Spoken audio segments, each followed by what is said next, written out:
10 தலை கொண்டவன், சீதையை தூக்கிச் சென்றவன், ஸ்ரீராமனால் கொல்லப்பட்டவன். 3 வரிகளுக்குள் என் வரலாற்றை முடித்து காட்டுபவர்களே ராவணன், ராவணேஸ்வரன் பேசுகிறேன். ராமன் ஆண்டால் என்ன, ராவணன் ஆண்டால் என்னவா? ராவண ராஜ்யம் தெரியுமா?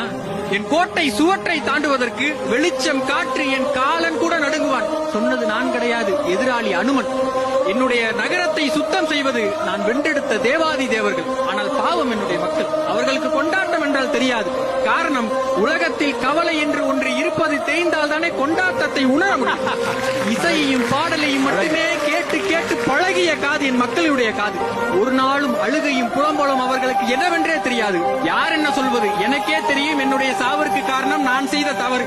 யாராவது சொல்ல முடியுமா என்னுடைய கோபமும் தவறு?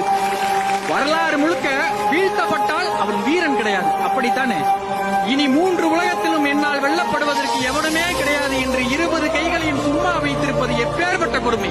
ஒட்டுமொத்த காப்பியமும் ராவணனை அரக்கனாக பார்த்தது, ஆனால் ராமனை நாயகனாக பார்த்தது, கடவுளாக பார்த்தது. ஆனால் இந்த அரக்கன் மட்டும்தான், அவன் கடவுள் மட்டும் கிடையாது, அதைவிட பலபடி மேலானவன் என்று வேத முதற் காரணன் என்று பரம்பொருளாக பார்த்தேன்.